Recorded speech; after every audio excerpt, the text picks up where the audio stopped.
मरु कतरे मिनिस बुरे पुतन कवेवा मिटे बुदुन पामुलमा निलुमक मेवा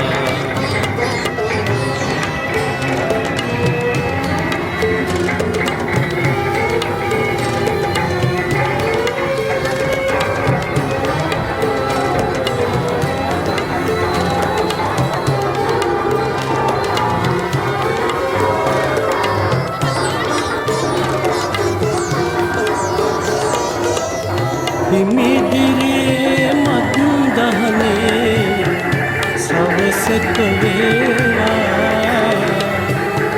हिमि पुदुवन मोहतकमा वो मेडवेवा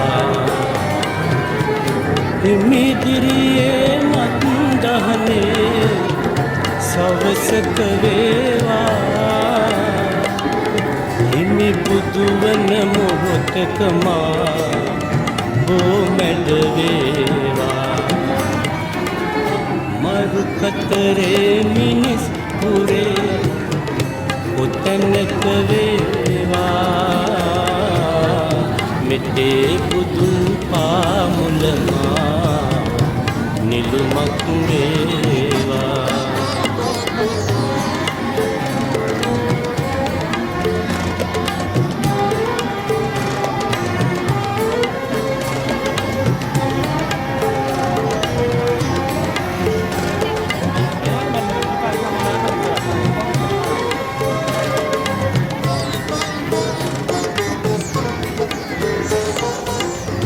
बनसनाए वदना मोहतक वेवा निवन दकिन्नट ඔබ නිත්‍ය වේවා බනසනාය වදනා මොහොතක වේවා නිවන් දකින්නට ඔබ ළඟමා නිත්‍ය වේවා මරු කතරේ මිනිස් පුරේ කොතැනක වේවා මෙතේ බුදුන් පාමුලමා නිලුමක් වේවා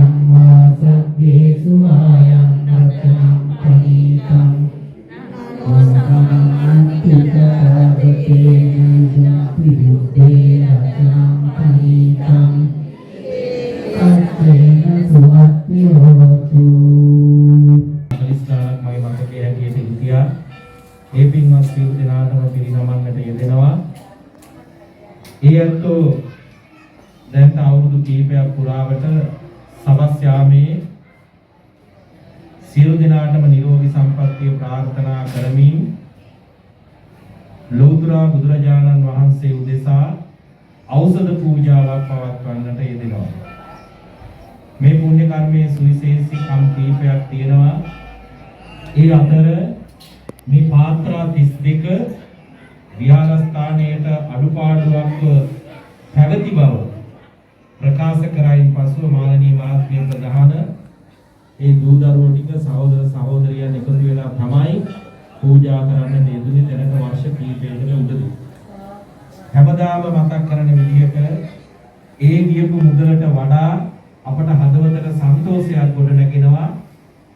අවුරුදු කීපය පුරාවටම මේ පුද පූජා සත්කාර පවත්වන්නේ සිද්ධ කරන්නේ පින්වත් ඔබ සියලු දෙනාම එහෙමත් නැත්නම් මාළනී මහත්මිය ප්‍රධාන ඒ පින්වත් සියලු දෙනාම පූජා කරන්නට යෙදුනා වූ පාත්‍ර විශේෂයෙන්ම පිත්තල පාත්‍ර ඔබ දන්නවා ඇති දලදා හාමුදුරුවන්ට පූජා කරන්නේ රත්තරන් පාත්‍රවල සාර සම්බන්ධ වෙච්ච පින්වතුන් ඇති ඒ වගේම තමයි අද දිනේ තවත් පුද පූජා කීපයක් ඉෂ්ට සිද්ධ කරන්නට යෙදුනා මිංගල ගම්වාසී පින්වතුන් අද දිනේ කප්රුක් පූජාවක් සියලු දෙනාම එකතු වෙලා පුරුවන් ආකාරයට සහ සම්බන්ධතාවය ඇති කර ගනිමින් විහාරස්ථානයේ පූජා කරන්නට යෙදුන දැන් අපේ චෛත්‍ය රාජානන් වහන්සේ තුලේ කප්රුක් පූජාව ඒ වගේම කරඬුවක් විහාරස්ථානයේ පූජා කරන්නට යෙදෙනවා සමන් කුමාර මහත්මයා විසින්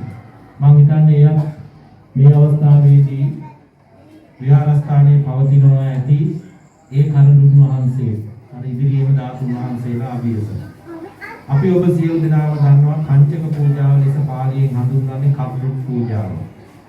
මෙහි ආරම්භකයා කවුද කියලාත් ඔබ දන්නවා. රුවන්වැලිසෑය නිර්මාණය කරන්නට යෙදුනා වූ දුටුගැමුණු රජතුමා තමයි ලෞතර බුදුරජාණන් වහන්සේට සිදු කරන්නා වූ සිවුරු පූජාවක් ලෙස. උන්වහන්සේගේ ධාතුන් වහන්සේලා තැන්පත්ව ඇති ඒ චෛත්‍ය රාජානන් වහන්සේ බුදුරජාණන් වහන්සේ සිහිපත් කරගෙන තමයි ඒ කාංචික පූජාව සිද්ධ කරන්නේ කප්රුක් පූජාව. ඉතින් එය වර්තමානයේ ටිකක් එකතු වෙලා අපි බොහෝ පින්වත් සියලු දෙනාම බෞද්ධ කොඩි තමයි පූජා කරන්නේ විහාරස්ථානයන් වලට ප්‍රයෝජනෙ ලබා ගැනීම සඳහා. ඔබ දන්නවා ඇති විහාරස්ථානයේ සුවිශේෂීව පවතින ওই බෞද්ධ කොඩි සියලුම දේවල් ඔය පින්වත් සියලු දෙනාම කප්රුක් පූජාවේදී කරන්නට යෙදුන දේවල්. එහෙමත් නැත්නම් කප්රුක් පූජාවලින් සකසා ගන්නට යෙදුන දේවල්. ඉතින් ඒ නිසා යහපත් සිතුවිලි මේ දුෂ්කර කාල පරාසයේදී ඇතිවීම පින්වතුන්ට සුවිශේෂී මට්ටමින් ඉෂ්ට සිද්ධ වෙන කාරණා පින් හිත් ඇත්තොන්ට. ඒ නිසා කල්පනා කරගන්නවා දැන් සුදු මොහොතකට කලින් බුද්ධාගම ගම්වාසී පින්වතුන් තමන්ට කොඩිය බෞද්ධ කොඩිය මේ අවස්ථාවේදී කොඩි ගහ කියලා අපි කියන්නේ රැගෙනවිත් විහාරස්ථානයේ තැන්පත් කරන්නට යෙදුනා. තව සුළු මොහොතකින් එය පූජා කරන්නට යෙදී 7ට පමණ ධර්ම දේශනාවක් වික්ෂුන් වහන්සේ නමක් වැඩමවාගෙන කටයුතු කරන්නට යෙදී තිබෙනවා. ඒ සඳහා මේ පින්වත් සියලු දෙනාටම සහ සම්බන්ධ වන ලෙස කාරුණිකව මතක් කරන්නට යෙදෙනවා. හොඳයි ඒ නිසා දැන් ගෙතියෙන් කල්පනා කරගන්න දවස පුරාවටම ලෞතර බුදුරජාණන් වහන්සේගේ ගුණ කදම්බය සිහිපත් කරමින් මේ මහා පුණ්‍ය කර්මයේ ඉෂ්ට සිද්ධ කරන්නට යෙදුනා. එයින් ලැබෙනා වූ පින් ඔබ බලාපොරොත්තු වෙච්ච ආකාරයට විශේෂයෙන්ම ජීවිත ගමන් මාර්ගයේදී මේ තත්වයට එන්නට උදව් උපකාර කළ මියගිය ඥාතීන් දෙමාපියන් සහෝදර සහෝදරියන් ඥාතීන් හිතවතුන් ආදී වශයෙන් අපට අප්‍රමාණ ජීවිත ගමන් මාර්ගයේදී උදව් කරන්නට යෙදিলা තියෙනවා. ඒත් මිය ගිහින් නැති ඒ ඇත්තන්ට ඒ වගේම විහාරස්ථානයේ අපවත් වීවදාන මහා සංඝ රත්නයටත් විහාරස්ථානයේ මේ තත්ත්වයට පැමිණීමට දායකත්වයේ සැපයූ සතර පේරුවේ මිය පරලෝකීය සියලුම දායකයින්ටත් පින් අනුමෝදන් කරනවා. ඒ වගේම ඔබ කරන කියන රැකී ආරක්ෂා වෙලෙන දාන දරුවන්ගේ අධ්‍යාපන කටයුතු බලාපොරොත්තු සර්ව ප්‍රකාරයෙන් සාර්ථක වේවා. අවසානයේ බුදුපසේ බුදුමහරහතන් වහන්සේලා විසින් නිවී සැනසී වදාළ අතිඋතුම් අමා මහ නිවන් සප ළඟා කර ගැනීම සඳහා මේ සියලු පුණ්‍ය කර්මයන් පින්වත් ඔබ සියලු දෙනාටම හේතු වාසනා වේවා කියලා සාදුකාරයෙන් ප්‍රාර්ථනා කරගනිමි. වන්දනා කරගන්න සබ්බීතියෝ විවජ්ජන්තු සබ්බ රෝගෝ විනස්සතු මාතේ භවත්වන්තරාය සුඛී දීඝායුකෝ භව භවතු සබ්බ මංගලං රක්ඛන්තු සබ්බ දේවතා සබ්බ බුද්ධානුභාවේන සබ්බ ධම්මානුභාවේන සබ්බ සංඝානුභාවේන සදා සෝත්ති භවං